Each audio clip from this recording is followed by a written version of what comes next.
saat teduh bagi kita semua.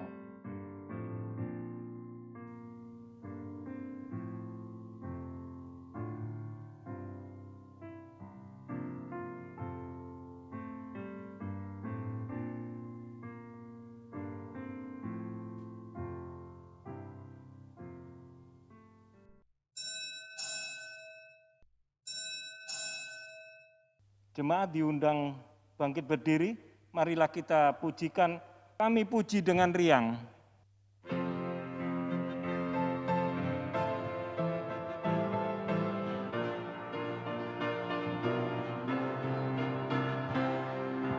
Kami puji dengan riang, Dikau Allah yang besar, bagai bunga terima siang, hati kami pun mekar.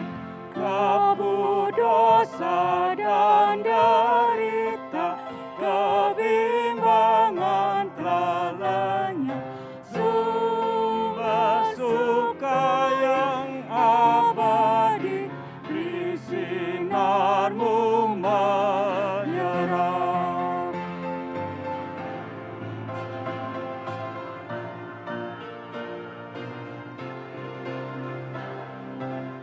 Mari kita pun memuji dengan suara menggagah, menyanyikan kuasa kasih yang teguh serta tetap.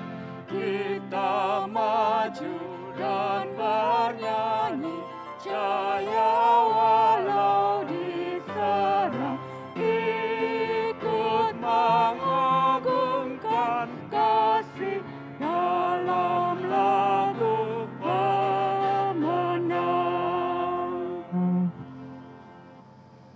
Ibadah kita pada pagi hari ini, kita mulai dengan sebuah pengakuan bahwa pertolongan kita adalah dalam nama Tuhan yang menjadikan langit dan bumi.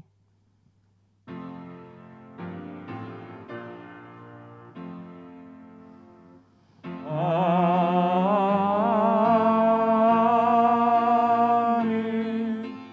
Amin. Amin.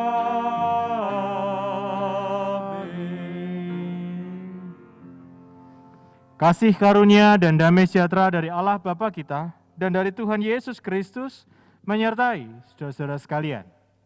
Dan menyertai saudara juga. Pada minggu ini kita memasuki masa prapaskah keempat.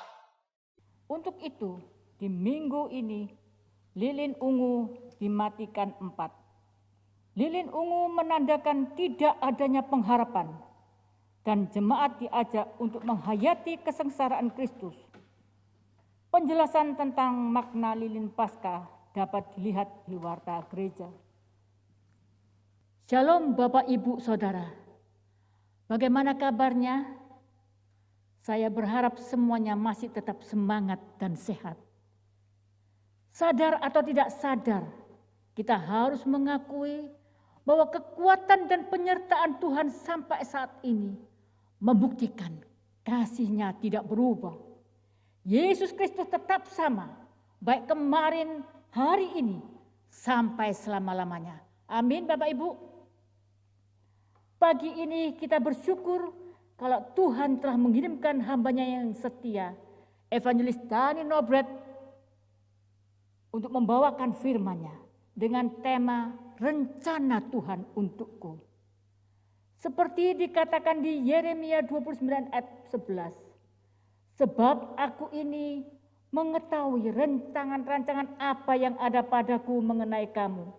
Demikianlah firman Tuhan, yaitu rancangan damai sejahtera dan bukan rancangan kecelakaan, untuk memberikan kepadamu hari depan yang penuh harapan. Mari Bapak Ibu, dengan penuh keyakinan kita pujikan Pegang Tanganku. KJ 189 ayat pertama dan kedua.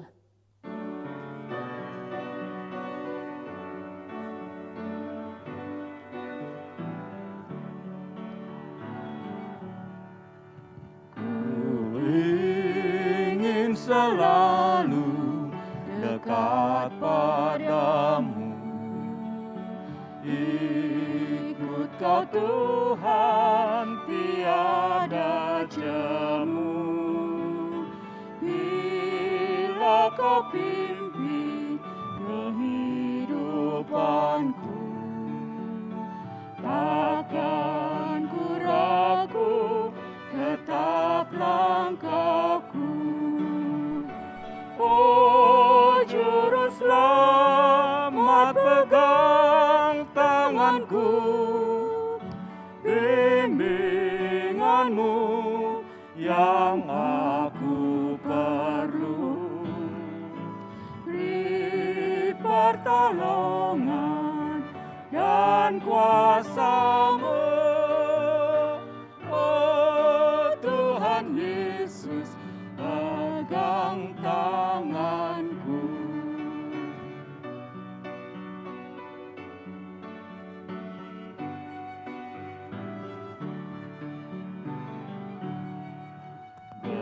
Gelap perjalanan yang aku tempuh, namun cerah berseri jiwaku. Susah kecewa di dunia fana, damai menanti di sorga baka.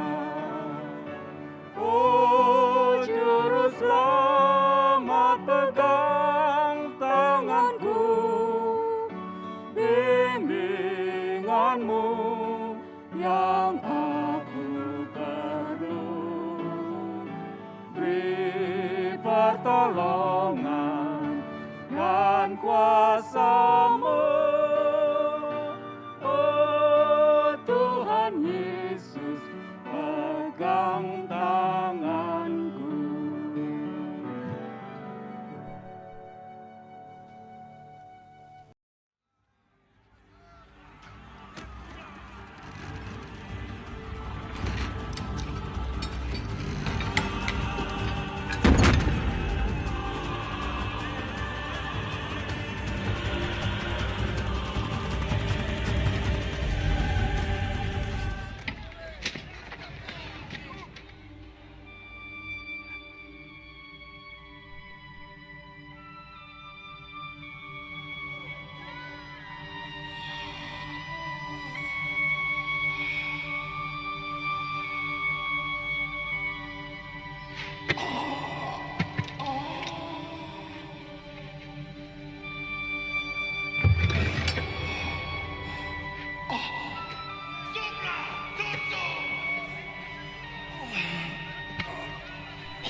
حافظونا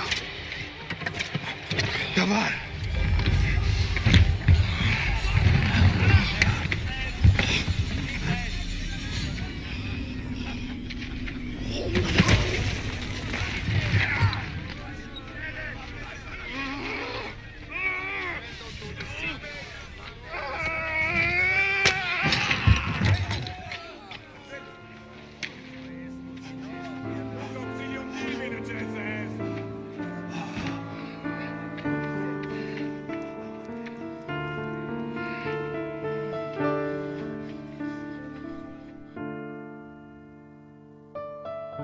Dengan badan lelah, darah mengucur dari luka-lukanya.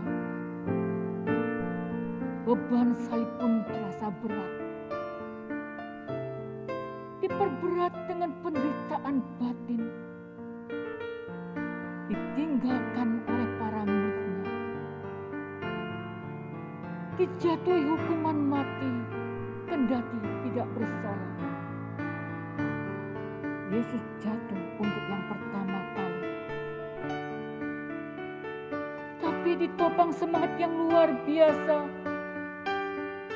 Yesus bangun dan melanjutkan perjalanannya.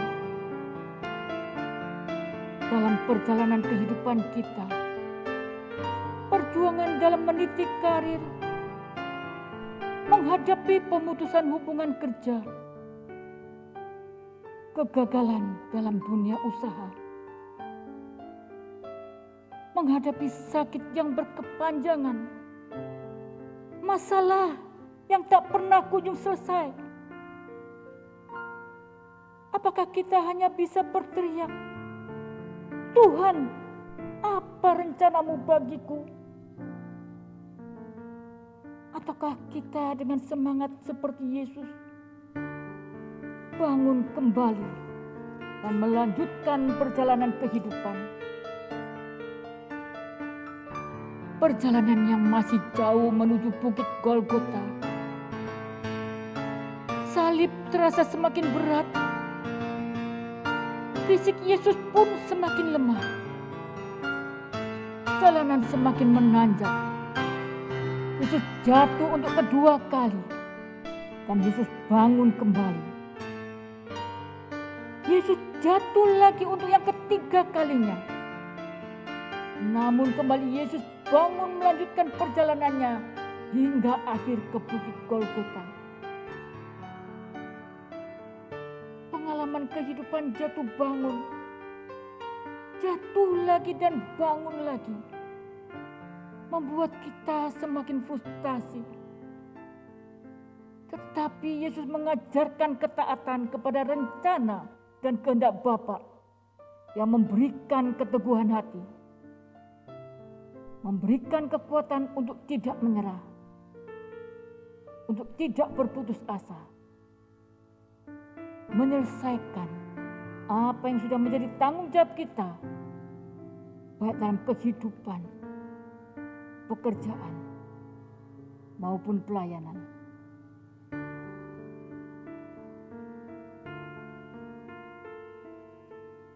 Bapak Ibu, saya memberikan waktu Bapak Ibu untuk berdiam diri di hadapan Tuhan, mengakui segala dosa yang telah kita perbuat.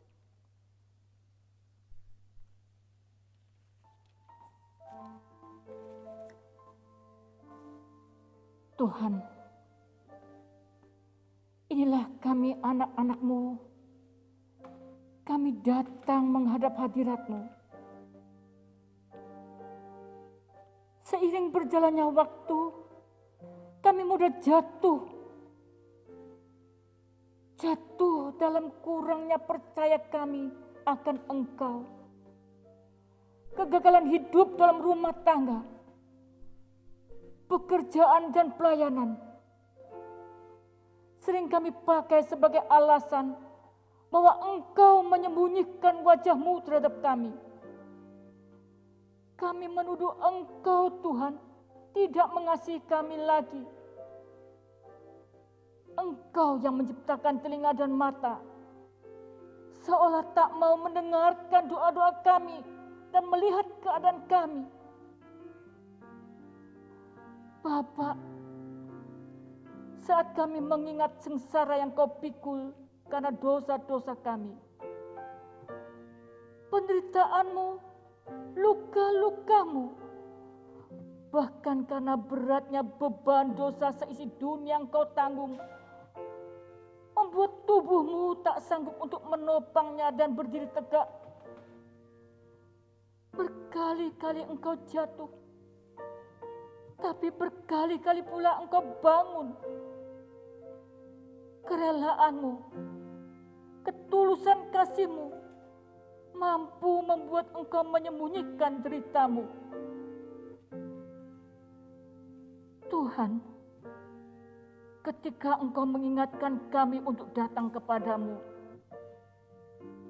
membaca, merenungkan firman-Mu, dan melakukan apa yang benar, bahkan berkali-kali Engkau ingin memeluk kami untuk menyatakan kasih-Mu pada kami. Kami sering menolak dengan 1000 alasan, karena kami lebih sering menyenangkan diri kami sendiri dan menyibukkan dengan berbagai macam hal yang sia-sia. Ya Yesus, sadarkan kami betapa jahatnya diri kami. Engkau Allah yang kudus dan maha besar telah mengangkat kami orang berdosa ini sebagai anak-Mu.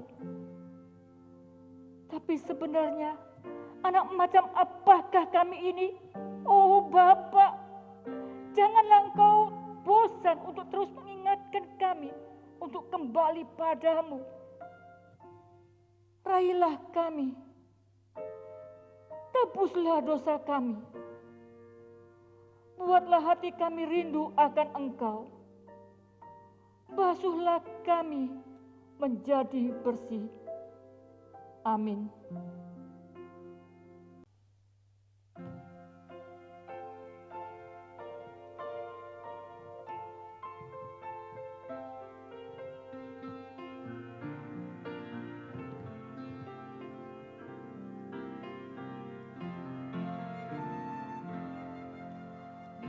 Yesus, tebuslah segenap dosaku.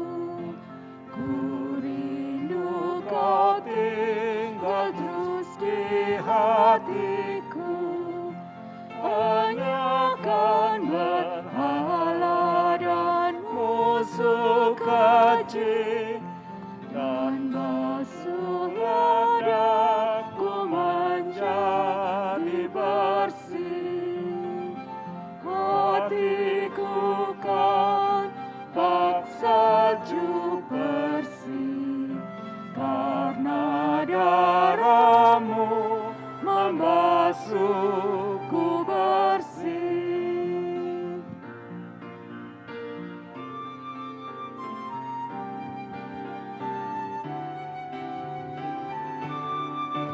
Ya Yesus, Kau lihat ku menantimu.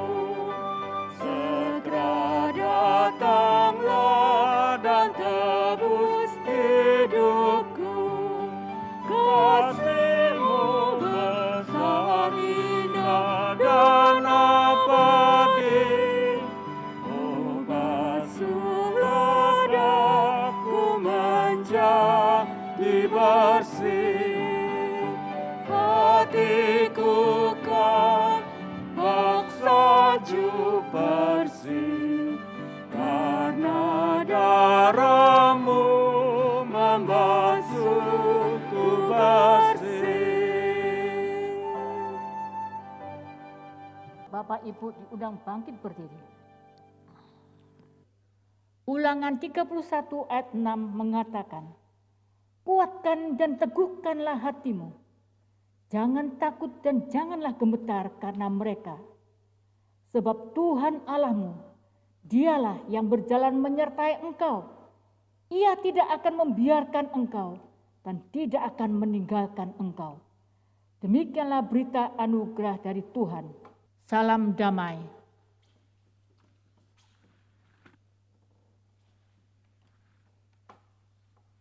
Betapa janji Tuhan itu luar biasa.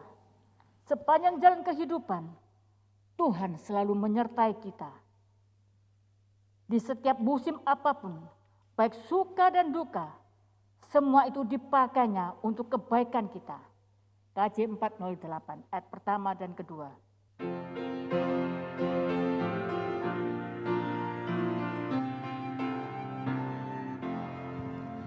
Di jalanku ku diiring oleh Yesus Tuhanku. Apakah yang kurang lagi jika Dia panduku? Diberi aman surgawi, asal imanku teguh. Suka duka dipakainya untuk kebaikanku. Suka duka dipakainya untuk kebaikanku.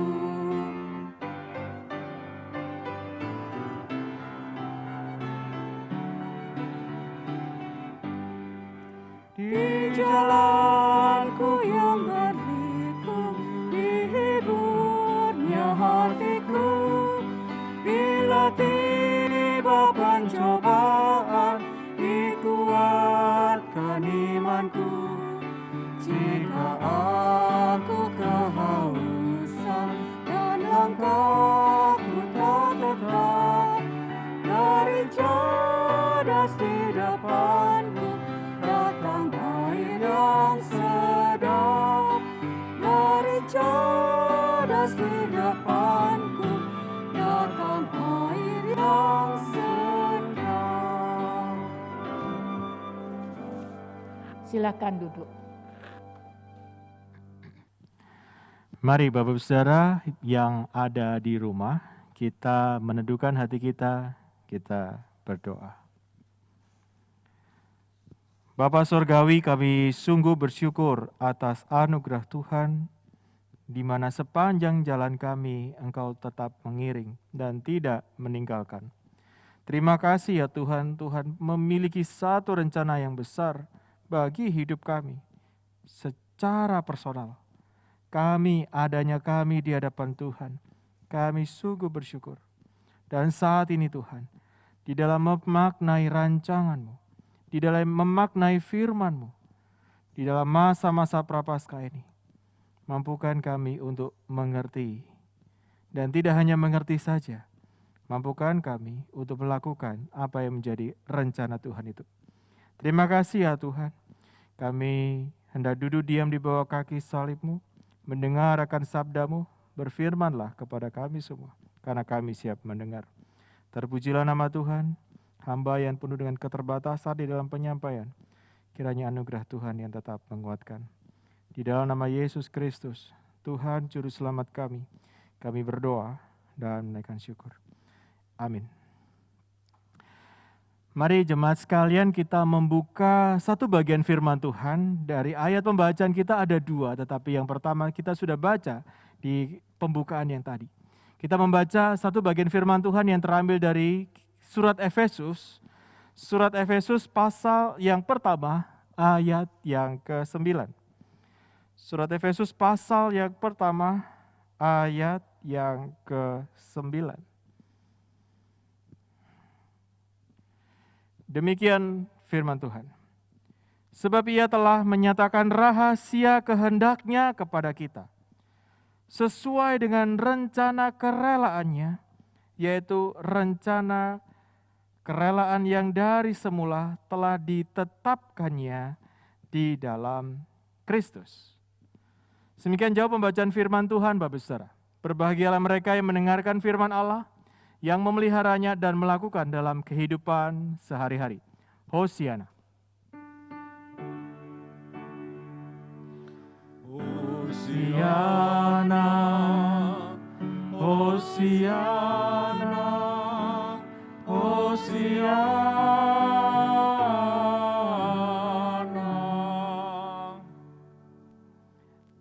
Rencana Tuhan untukku. Bagaimana kabar jemaat sekalian yang ada di rumah?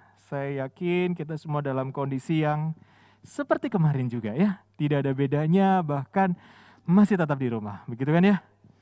Nah Bapak Saudara, apa yang kita sudah lakukan di rumah nih ya? Ada yang suka nonton film misteri? Nah, film misteri gitu ya. Beberapa ada yang bilang, wah nggak suka Pak, ngeri, aneh, itu dulu ya. Tetapi sekarang Bapak Ibu Saudara, nonton misteri itu sudah jadi hampir setiap malam. Kalau nggak ada gitu kita cari-cari. Hari ini film apa ya yang misteri ya, yang apa namanya, yang ada lucu-lucunya begitu ya. Misteri tapi lucu ada loh Bapak Ibu Saudara, coba deh ya cari ya di YouTube gitu ya. Ada yang lucu ya. Kenapa? Karena memang masa-masa pandemik ini menarik kalau kita bisa stay di rumah, nontonnya macam-macam begitu ya, seru gitu. Tetapi aneh ya, kenapa ada orang yang masih suka film misteri? Kalau beberapa kita ada yang nggak suka, tetapi ada yang suka sekali. Kenapa? Karena beberapa dari mereka ada yang penasaran. Kok filmnya begitu ya? Kok seperti ini ya? Nah setelah diteliti, mengapa orang suka cerita horor? Ternyata banyak loh sebabnya. Karena menimbulkan pertanyaan, habis ini apa ya, habis ini apa, bagaimana cerita sebenarnya. Kenapa? Karena manusia memang memiliki rasa penasaran itu Bapak Ibu. Manusia memiliki rasa suka menyelidiki dan terus mencari jawaban gitu. Sama seperti ketika ada beberapa orang yang hendak memfilmkan ada rumah kosong di Darmo Permai Pojokan. Nah, Anda tahu maksud saya kan yang pasti gitu ya. Ada rumah gede di Darmo Permai begitu. Darmo Permai atau Darmo Harapan ya, saya lupa. Nah di situ pasti, oh iya tahu itu. Manusia penasaran, iya ya ceritanya rumah gede kosong begitu tuh. Kenapa ya? Seperti apa ya? Manusia selalu ingin cari pembuktian. Ingin selalu cari, ada apa sih sebenarnya? Kenapa? Karena orang suka dengan cerita yang turun-temurun. Oh dulu dikisahkan, dulu seperti ini, seperti itu gitu kan. Dan itulah yang membuat kita gregetan dengan misteri itu sendiri. Nah menarik Bapak Saudara, dari ayat yang sudah kita baca, Allah pun memiliki misteri. The Sacred Mysteries. Wah horor juga Allah. Enggak bukan horor ya yang pasti, bukan horor. Tapi Allah memiliki satu bagian misteri besar bagi manusia. Dan misteri besar itu adalah sebuah rencana Allah yang besar bagi orang percaya yang tersembunyi selama berabad-abad. Menarik bukan?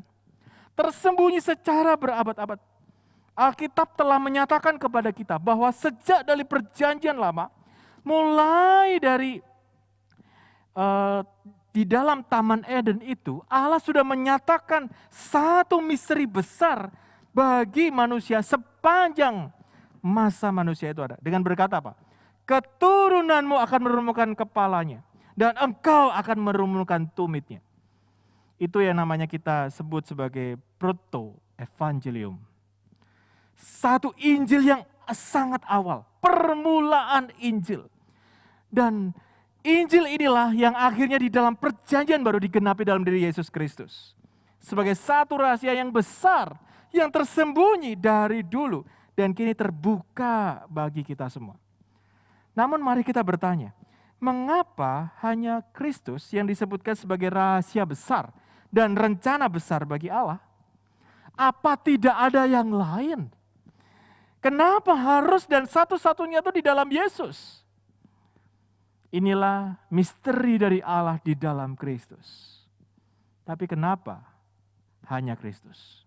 Yang pertama Bapak Saudara, melalui Kristus kita diperdamaikan dengan Allah.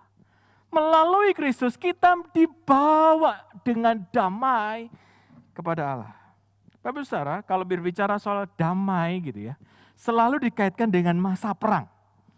Dan kalau bicara tentang masa perang, tentu ada namanya masa gencatan senjata. Nah, Indonesia mengalami itu masa gencatan senjata. Yaitu dengan adanya dua perjanjian awal yang menarik Bapak Saudara, yaitu perjanjian Linggarjati dan perjanjian Renville. Aduh, pelajaran sejarah lagi. Bosan saya gitu ini kira-kira ya. Mana bisa hafal pelajaran dulu waktu SD, SMP. Nah Bapak Saudara maaf ya, saya suka sejarah soalnya gitu ya. Nah dua perjanjian ini Bapak Saudara mewarnai di dalam perjalanan bangsa kita. Yang dimulai sejak 17 Januari 1948 yaitu perjanjian Renville Bapak Saudara. Namun hasil yang diperoleh sebagai hasil dari gencatan senjata ini enggak adil sama sekali. Tidak adil dari sisi Indonesia, tetapi dari sisi Belanda, waduh banyak keuntungan. Menginginkan daerah jajahan, ada korban di sana sini. Kenapa? Karena adanya keegoisan. Karena adanya keinginan untuk kekuasaan. Itu manusia dengan manusia. Ingin mengadakan perjanjian damai.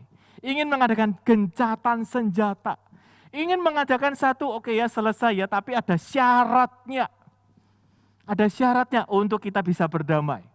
Memang setelah itu terjadi banyak sekali peperangan, gerilya, bahkan perjanjian, ada dua lagi perjanjian yang lain begitu ya, konferensi meja bundar dan seterusnya. Kalau kita bahas ini pelajaran sejarah sungguhan akhirnya begitu ya. Tetapi menariknya adalah, kalau andai kata Allah itu ingin berdamai dengan kita, dan kita dimintai melakukan sesuatu, apakah Anda bisa? Apakah saya bisa? Allah mau berdamai dengan kita nih, tetapi Allah menginginkan kita melakukan sesuatu. Anda bisa enggak? Jika itu menjadi syarat bagi kita untuk bisa berdamai dengan Allah, di mana kita hidup taat, contoh saja, tidak marah. Bisa enggak? Beberapa orang ada yang yakin, oh ya Pak, bisa gampang enggak marah seharian. Faktanya mudah sekali ada amarah dalam hati kita bukan? Tidak perlu kita ngomong kita marah, tetapi secara dalam hati, orang ngomong apa, timbul loh rasa amarah dalam hati. Timbul rasa tidak senang di dalam hati kita. Sehingga dalam hal ini Bapak Saudara, tidak ada manusia yang mampu berdamai dengan Allah.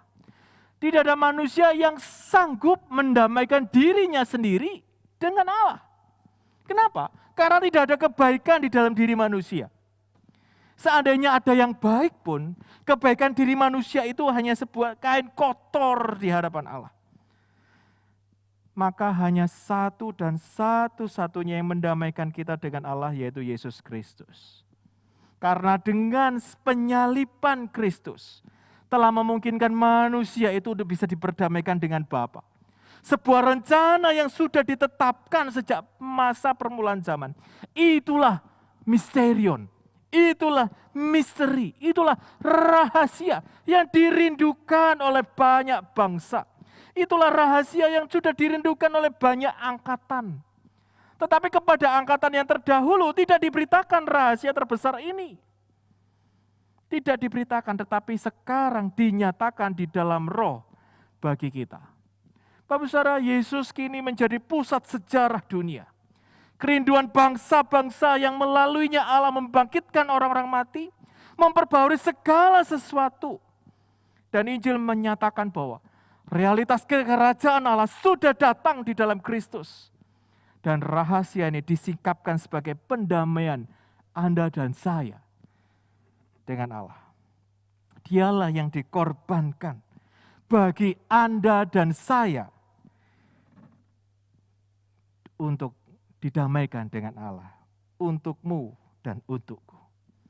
Dan itulah yang hendak disampaikan atau dinyatakan oleh Don Richardson. Bapak Saudara, siapakah Don Richardson? Don Richardson ini adalah seorang misionaris, Bapak Saudara. Pada tahun 1955, dia mengambil keputusan untuk mengabarkan Injil di suku Sawi. Mana itu suku Sawi? Gitu ya. Suku Sawi adalah bukan penghasil sayur sawi, Bapak Saudara, bukan. Tetapi suku Sawi adalah sebuah suku di Irian Jaya. Dan suku Sawi ini adalah suku yang terisolasi. Biasa di antara mereka ada penyakit malaria, disentri, hepatitis, perang. Bahkan suku Sawi ini disebut orang sebagai suku pemburu kepala atau sebangsa dengan kanibal. Tetapi Don Richardson saat itu melihat di sebuah suku Sawi ini, di dalam perang suku mereka, untuk mencapai pendamaian, biasanya dilakukan dengan cara menukar seorang bayi di antara dua suku itu. Nah, anak itu disebut anak pendamaian. A child of peace. Anak pendamaian. Dan selama anak pendamaian ini hidup, kedua suku ini hidup dalam damai. Dan Richardson menulis di dalam sebuah bukunya, ini orang sudah almarhum di tahun 2018 yang lalu.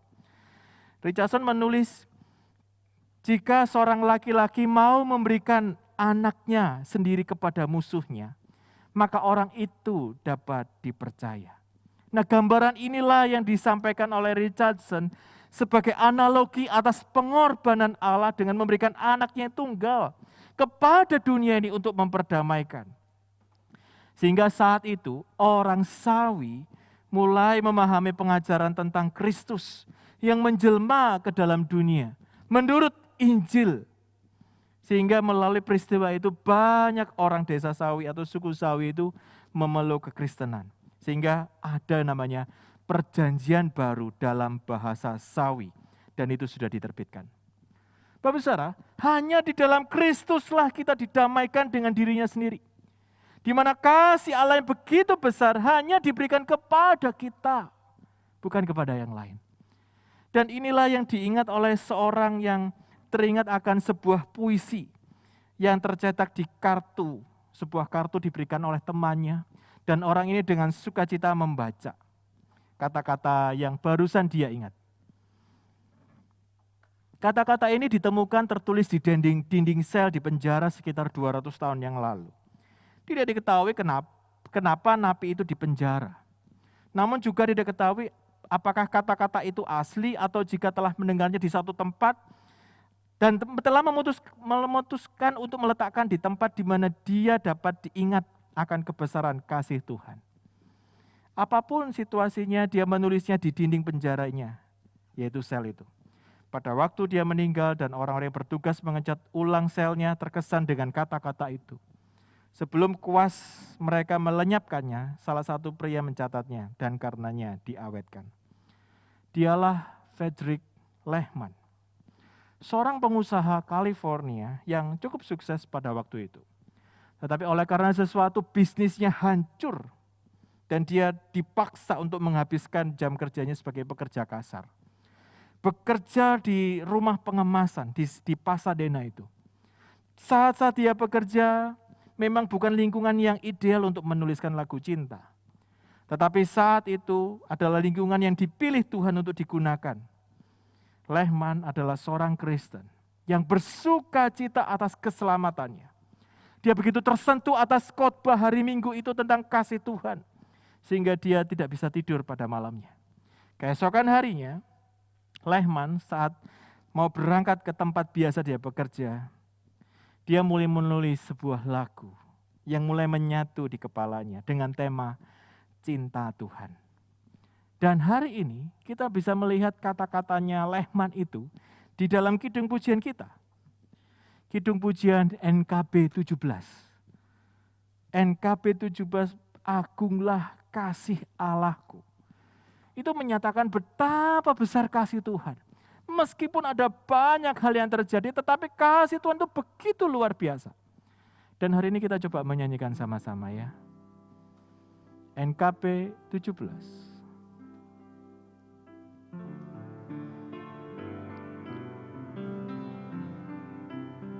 Agunglah kasih Allahku, tiada yang setaranya. Agunglah kasih Allahku, tiada yang setaranya. Neraka dapat direngkuh, kartika pun tergapailah. Karena kasih-Nya agunglah, Sang Putra menjelma. Ia mencari yang sesat dan diampuninya. Oh kasih Allah agunglah, tiada bandingnya. Tetap teguh dan mulia di junjung umat-Nya. Kita coba nyanyikan sama-sama. Bait yang kedua.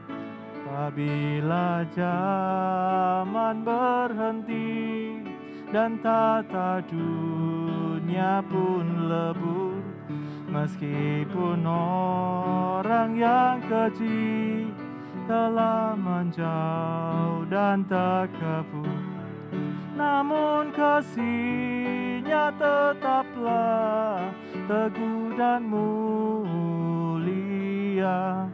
Anugerah bagi manusia di junjung umat-Nya.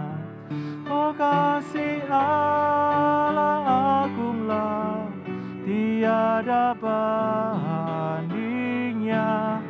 Kekal teguh dan mulia di junjung umat-Nya.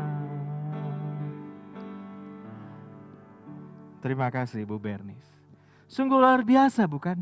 Sungguh besar kasih Allah yang agung itu. Dialah yang memperdamaikan kita. Dialah yang telah merancang sesuatu yang menggembirakan bagi umat manusia. Kenapa? Karena rencana ini yang dari semula telah ditetapkan di dalam Kristus sebagai persiapan kegenapan waktu yang mempersatukan di dalam Kristus kepada segala sesuatu. Mempersatukan di dalam Kristus sebagai kepala segala sesuatu, baik yang di sorga maupun yang di bumi. Kenapa? Karena tujuan rahasia Allah adalah mempersatukan dunia, memulihkan segala sesuatu, memperdamaikan dunia, menyertai kita selama-lamanya dalam Yesus. Dan inilah rahasia itu. Alasan yang kedua, kenapa hanya Kristus satu-satunya? Yang kedua adalah melalui Yesus kita ini memiliki pengharapan. Bapak Saudara, selama masa pandemik ini tentu kita merasakan betapa minimnya pemasukan itu. Selama masa-masa seperti ini ada banyak sektor di dalam perekonomian sudah mulai bangkrut. Bahkan menurut surat kabar yang terbaru, di Jepang ada 100 lebih perusahaan yang gulung tikar. Bayangkan di Jepang Bapak Saudara. Sudah mulai gulung tikar. Namun anehnya masih saja ada orang yang masih bergaya hidup mewah, membeli barang-barang mewah, bahkan mereka mengimpor mobil-mobil mewah di tengah masa-masa banyak orang susah. Cukup sedih melihatnya. Ada banyak orang yang mulai menghamburkan uangnya, padahal di sekelilingnya ada banyak orang yang mulai kesusahan. Padahal siapa sih kita ini? Apa sih kita ini? Bukankah kita ini adalah abu dan debu? Di dalam teks Yeremia 29 dikatakan Tuhan itu sangat mengasihi kita. Demikian juga bangsa Yehuda, di mana saat itu Yeremia menjadi nabi di sana. Ada banyak raja yang membawa rakyatnya kepada penyembahan berhala. Saat itu Yehuda juga berada dalam kekuasaan Asyur, harus membayar upeti kepada penjajahnya. Dan tidak lama Asyur ditaklukkan oleh Mesir dan Mesir dikalahkan oleh Babilonia. Sehingga bangsa Yehuda ini harus berangkat ke Babel. Jika Anda berada di tengah-tengah saat itu, tatkala Nabi Yeremia berkata, ada rancangan damai sejahtera. Apakah Anda bisa mengatakan bahwa Anda di dalam kondisi damai sejahtera? Yeremia tetap menyampaikan bahwa Tuhan mengetahui rancangan hidup bangsa Yehuda. Tuhan memberikan pengharapan bagi mereka yang selalu mengandalkan Tuhan. Khususnya bagi mereka yang ada di pembuangan. Saat-saat bangsa Yehuda merasa tertekan. Di saat-saat mereka yang ditawan. Mereka mengalami kesulitan. Yeremia menyampaikan hanya Allah yang menjadi pengharapanmu. Dan itu dinyatakan di dalam diri Kristus yang dinyatakan pada kita hari ini. Kenapa? Karena kala Kristus hadir dalam dunia ini, atas penentuan Allah, Allah memberi diri untuk mati tersalibkan.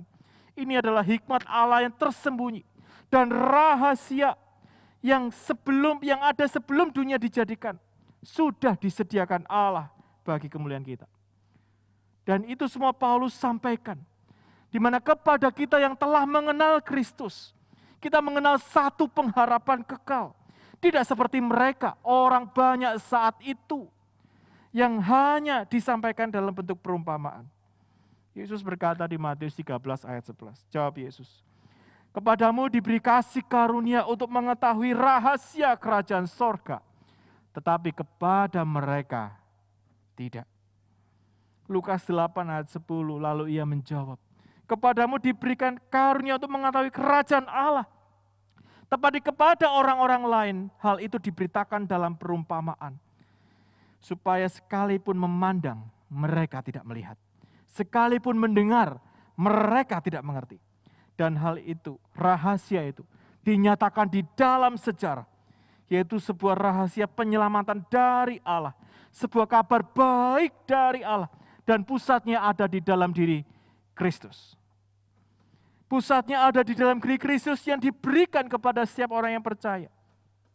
Maka dari itu Bapak Saudara, kita yang hari ini ada di dalam masa-masa seperti ini, masih ada pengharapan di dalam Kristus. Sama seperti Tuhan yang mengetahui rancangan hidup bangsa Yehuda. Tuhan pun memberikan satu pengharapan kepada mereka untuk mengandalkan Tuhan di dalam kehidupan mereka. Kenapa? Karena dialah satu-satunya Tuhanmu dan Tuhanku. Dialah satu-satunya juru selamat kita dan bukan yang lain. Karena yang lain tidak dapat memberikan pengharapan seperti yang Tuhan berikan. Kok bisa? Bagaimana caranya? Bapak Saudara, meskipun di dalam pembuangan muncul tokoh-tokoh muda Kristen, tokoh-tokoh muda anak Allah yang takut akan Allah, seperti Daniel dan ketiga kawannya. Tuhan pun juga membangkitkan Nabi Nehemia. yang memimpin Israel pulang dan memulihkan kemurnian ajaran Taurat. Bahkan di dalam masa-masa pembuangan, muncullah yang namanya sinagog. Tidak hanya sinagog Nehemia, demikian juga ada Ezra di sana yang mengiringi perjalanan bangsa Israel pulang ke negerinya. Maka dengan iman yang sama, saya pun yakin di dalam masa-masa seperti ini, Tuhan akan membangkitkan anak-anak Tuhan yang makin takut akan Tuhan. Di dalam masa-masa pandemik yang serba terbatas ini, ada makin banyak anak Tuhan yang dekat pada Tuhan. Makin mengenal Tuhan lebih mendalam dan lebih dekat. Bapak Saudara, minggu ini adalah minggu Prapaskah yang keempat.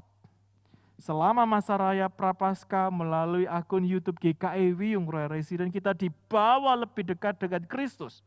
Di dalam doa, di dalam perenungan firman Tuhan selama 40 hari penuh. Dan juga di dalam proyek ketaatan yang berbeda-beda setiap minggunya. Khususnya dalam satu minggu ke depan ini. Di mana kita melanjutkan ibadah kita. Di dalam ketaatan harian kita untuk mengumuli bersama, yaitu Anda dan saya, akan satu rancangan besar Tuhan bagi Anda dan saya secara pribadi. Bapak Saudara, Yeremia pasal 29, jika kita lanjutkan dalam ayat yang ke-12, Tuhan berkata, "Dan apabila kamu berseru dan datang untuk berdoa kepadaku, maka aku akan mendengarkan kamu." Inilah sebuah janji pengharapan Tuhan bagimu dan bagiku. Tuhan dekat. Tuhan sedang merancang satu rencana yang besar bagi kita. Dan inilah rancangan damai sejahtera yang memberi masa depan yang hanya ada di dalam diri Kristus. Hanya saja, adakah Anda mau taat? Adakah Anda mau bergantung kepada pengharapan yang Allah berikan dan karya pendamaian yang Yesus kerjakan? Bagi Anda yang sampai hari ini merasa kehilangan pengharapan, Yesus hendak menyapamu. Kembalilah anakku, aku ini Bapamu. Karena Allah hendak menyatakan sebuah misterion. Allah hendak menyatakan rahasia kerajaan Allah bagi Anda.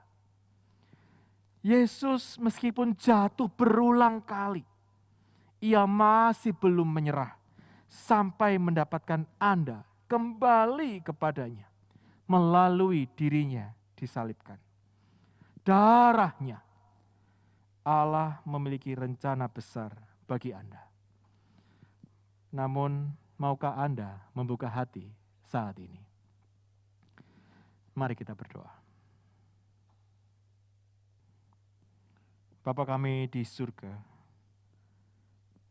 tatkala kami menghadap kepada Tuhan saat ini, melihat diri kami di hadapan Tuhan, siapakah kami? Kami mendapati kami adalah orang yang berdosa. Kami mendapati adalah kami orang yang seringkali meragukan akan anugerah dan rencana Tuhan. Ya Tuhan, ini kami yang lemah, kami yang tidak berdaya.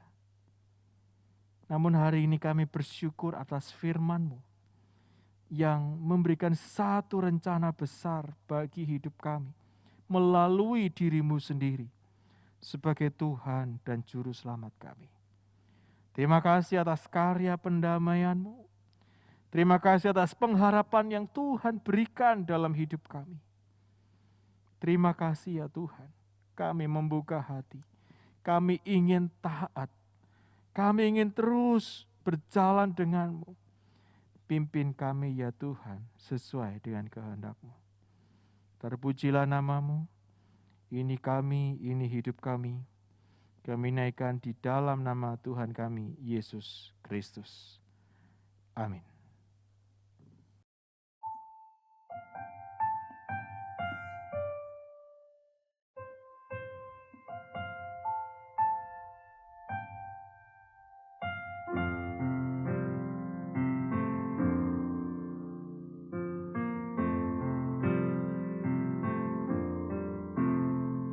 Betapa dalam kasih-Nya Kasih Bapa bagiku diberikan anak tunggalnya, mati berkorban bagiku. Lihat anak domba Allah yang menghapus dosa dunia. Kasih Allah mau berkorban, tak ada seperti kasih-Nya.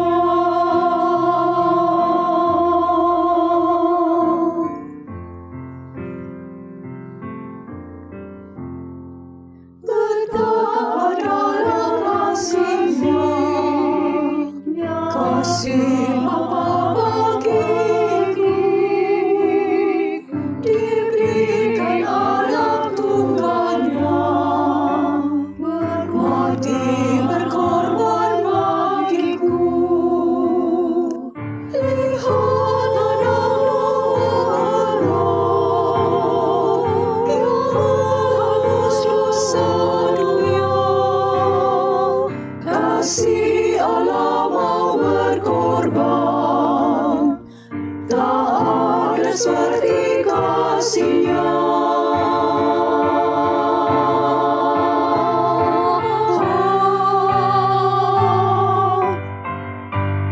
How deep the Father's love, how vast beyond all measure, that reach to give His only Son, to make a rich His treasure, only Son. How great the pain of sharing loss, the Father turns His face away, as ones which are the chosen one, bring many sons to glory. How deep the Father's love,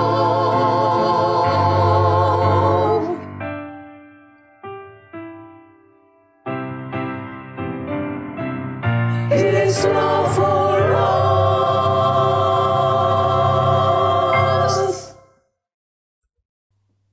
Jemaat diundang bangkit berdiri. Marilah kita bersama dengan umat Allah di masa lalu, masa kini dan masa depan, mengingat pengakuan pada baptisan kita menurut pengakuan iman rasuli yang berbunyi demikian.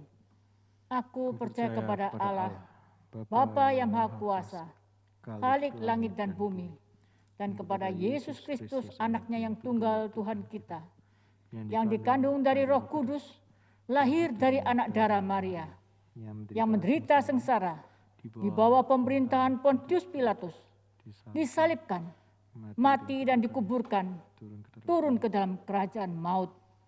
Pada hari yang ketiga, bangkit pula dari antara orang mati, naik ke surga, duduk di sebelah kanan Allah, Bapa yang Maha Kuasa. Dan dari sana Ia akan datang untuk menghakimi orang yang hidup dan yang mati. Aku percaya kepada Roh Kudus, gereja yang kudus dan am, persekutuan orang kudus, pengampunan dosa, kebangkitan orang mati, dan hidup yang kekal. Amin. Silahkan duduk. Mari jemaat sekalian kita bersama-sama menaikkan pokok doa syafaat kita dan kita akhiri dengan doa Bapa kami. Mari kita berdoa. Terima kasih ya Tuhan untuk anugerah dan kasih setiamu dalam hidup kami. Tatkala kami boleh menghadap pada Tuhan, kami bersyukur di mana kami boleh menaikkan segala seruan kami. Saat ini kami bersatu hati berdoa bagi bangsa ini. Kami sungguh bersyukur anugerah yang terus melimpah bagi bangsa ini. Tuhanlah yang tetap memimpin Presiden kami, Bapak Jokowi, Wakil Presiden, bahkan para menteri, aparat negara sampai di kota Surabaya. Tuhan berkati wali kota kami di dalam memimpin kota Surabaya, dan Tuhan yang juga tetap memimpin dokter, suster yang terus berjuang merawat saudara-saudara kami yang sedang bergumul dengan virus COVID-19. Tuhanlah yang memberikan kekuatan dan ketahanan tubuh mereka untuk bisa merawatnya dengan baik. Kami juga berdoa menyerahkan gereja Tuhan, secara khusus GKI Wiyung Ruang Residen, beserta dengan majelis jemaat yang ada. Tuhanlah yang memberkati, Tuhan yang memimpin di dalam segala keputusan yang sedang dipikirkan. Tuhanlah yang memberikan anugerah untuk keputusan yang boleh sesuai dengan kehendak Tuhan. Tuhan, kami juga tak lupa berdoa menyerahkan untuk hamba-Mu, seorang pendeta yang akan ditetapkan menjadi gembala kami di tempat ini. Tuhanlah yang mempersiapkan hamba-Mu dengan lebih baik lagi. Tuhan yang memimpin segenap majelis jemaat untuk peka akan suara Tuhan. Dan biarlah anugerah Tuhan yang tetap menopang kami. Bahkan setiap kami yang saat ini mengikuti ibadah, Tuhan, kami sampaikan kepadamu segala pergumulan dari hati kami yang paling dalam. Kami merasa bingung, kami hampir kehilangan pengharapan. Tapi kami percaya Tuhan, dengan anugerah-Mu, dengan pertolongan-Mu, kami tetap boleh bergantung kepadamu. Itulah satu anugerah yang besar. Pimpin keluarga kami yang terus bergumul, pimpin anak-anak, istri, suami, keluarga besar kami, dan mampukan kami untuk boleh terus bekerja dengan lebih baik lagi, dan kami boleh tetap melayani dengan optimal. Terima kasih ya Tuhan, Engkau tahu di dalam hati kami ada banyak seruan akan kehidupan kami. Kami percaya Tuhan mendengarnya, dan kami yakin Tuhan akan mewujudkannya sesuai dengan waktu dan rencana Tuhan. Pimpin hidup kami ya Tuhan, pimpin diri kami untuk makin hari makin mengerti sebuah rencana yang besar dalam hidup kami melalui karya keselamatan Tuhan. Dan biarlah hari-hari kami boleh menjadi hari yang terus memuliakan nama-Mu. Ini hidup kami, syukur kami, yang kami naikkan hanya di dalam nama Tuhan kami Yesus Kristus yang sudah mengajarkan kami berdoa. Bapa kami yang di sorga, dikuduskanlah nama-Mu, datanglah kerajaan-Mu, jadilah kehendak-Mu di bumi seperti di sorga. Berikanlah kami pada hari ini makanan kami yang secukupnya, dan ampunilah kami akan kesalahan kami, seperti kami juga mengampuni orang yang bersalah kepada kami. Dan janganlah membawa kami ke dalam pencobaan, tetapi lepaskanlah kami daripada yang jahat. Karena Engkaulah yang punya kerajaan dan kuasa dan kemuliaan sampai selama-lamanya. Amin. Ada beberapa warta lisan. Doa malam akan diadakan pada hari Kamis 18 Maret 2021. Pukul 7 malam dipimpin oleh Penatua Okspan Kalendesang. Doa pagi akan diadakan Sabtu 20 Maret 2021 pukul 5 pagi. Dipimpin oleh Penatua Lani Wistoro Harjo. Ibadah online Prapaskah yang kelima pada hari Minggu 21 Maret 2021 pukul 8 pagi dipimpin oleh Pendeta Sandi Nugroho dengan tema Cinta sama dengan Intim. Perjamuan kudus akan dilaksanakan secara live streaming dalam kebaktian Jumat Agung, Jumat 2 April 2021. Bagi jemaat CD dan simpatisan yang ingin mengikuti perjamuan kudus, anggur dan hosti dapat diambil di gereja mulai tanggal 22 Maret sampai 1 April 2021 pada jam kerja.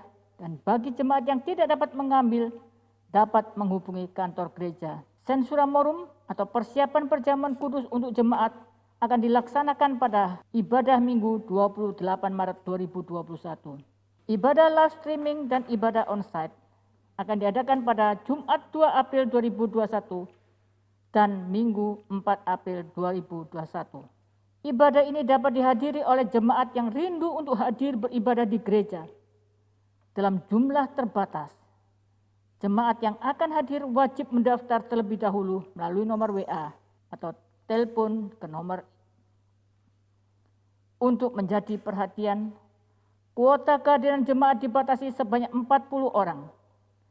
Pendaftaran ditutup jika kuota telah penuh, sedang dalam kondisi tubuh yang sehat. Jika ada dalam keluarga atau lingkungan kerja menunjukkan gejala COVID-19, dihimbau untuk beribadah secara daring di rumah masing-masing.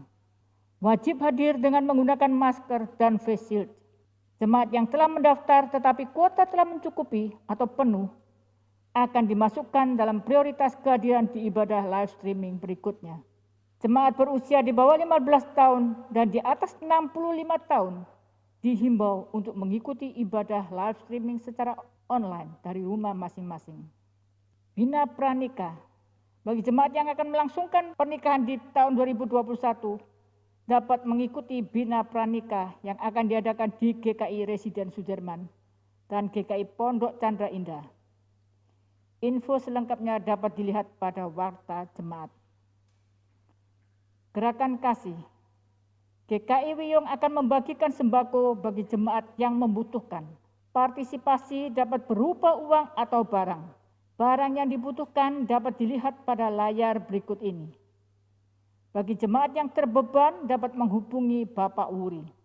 Jemaat dapat tetap berkonsultasi dengan hamba Tuhan melalui telepon, WhatsApp, Zoom dengan nomor berikut ini.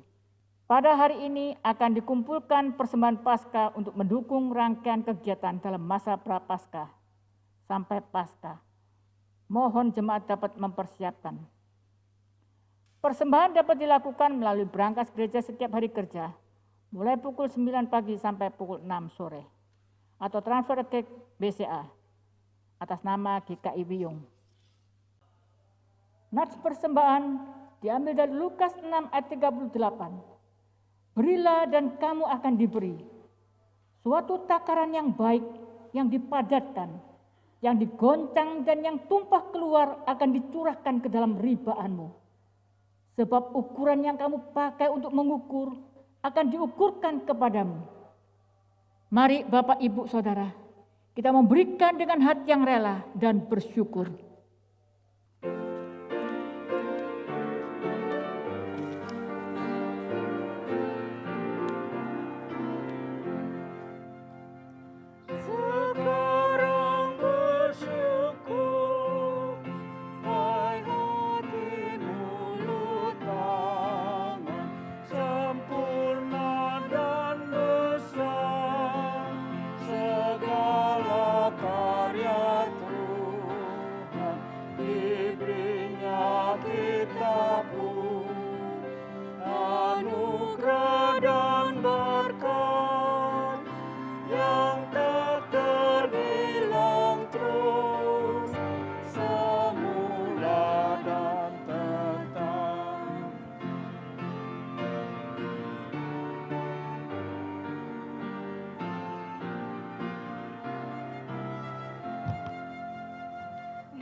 Diundang bangkit berdiri.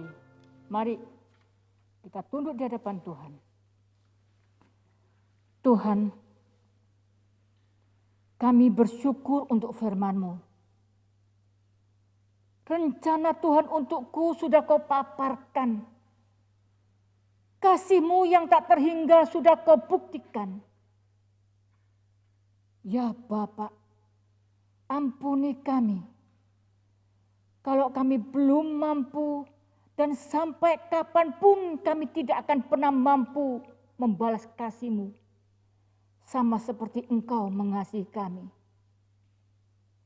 Bahkan begitu banyak kami telah lewatkan kesempatan yang seharusnya bisa kita lakukan. Bapak, saat ini kami membawa sebagian berkat yang asalnya daripada-Mu. Terimalah ya Tuhan, pakailah bukan cuma uang kami, namun seluruh hidup kami ini. Kuduskan, menjadi alat kemuliaan-Mu. Amin. Jemaat sekalian, sebelum ibadah Prapaskah yang keempat ini berlalu, sekali lagi kita mengingat firman-Nya. Rencana Tuhan untukku boleh menjadi kekuatan untuk menapak hari-hari ke depan. Dan memantapkan langkah hati kita dengan pengakuan, bukanlah ku, tetapi hanya Kristus. Kristus yang layak dipuji, disembah, ditinggikan, dan dimuliakan.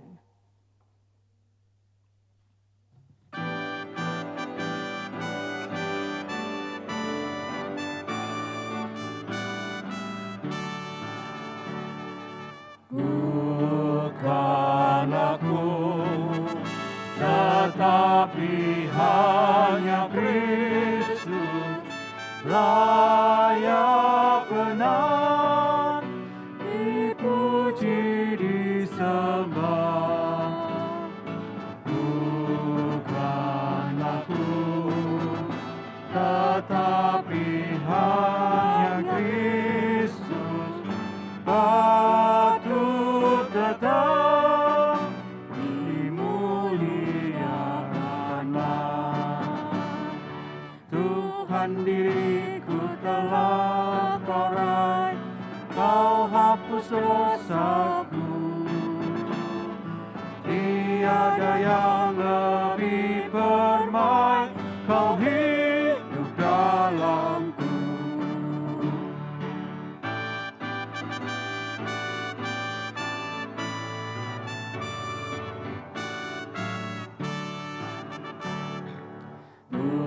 Bukanlah ku, tetapi hanya Kristus dalam segenap perilaku hidupku.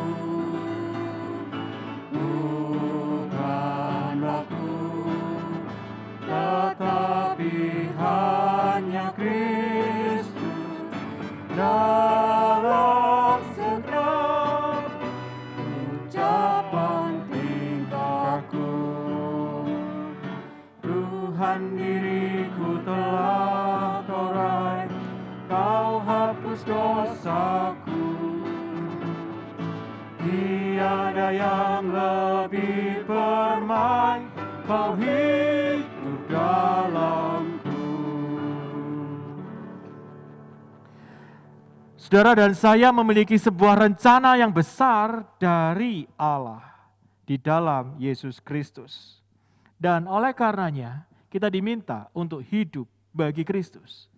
Tetapi hal itu bukanlah suatu perkara yang mudah. Kita membutuhkan kekuatan, hikmat, dan berkat dari Tuhan. Kini jemaat sekalian, arahkanlah hatimu kepada Tuhan. Kami mengarahkan hati kami kepada Tuhan. Jadilah saksi Kristus. Syukur kepada Allah, Terpujilah Tuhan. kini dan selamanya. Kini terimalah berkat dari Tuhan. Tuhan memberkati kita dan melindungi kita. Tuhan menyinari kita semua dengan wajah-Nya dan memberi kita kasih karunia. Tuhan menghadapkan wajah-Nya kepada kita dan memberi kita damai sejahtera untuk mensyukuri anugerah Tuhan dengan tetap memuliakan nama-Nya mulai dari sekarang sampai selama-lamanya. Maranatha, Tuhan Yesus datang kedua kali. Amin.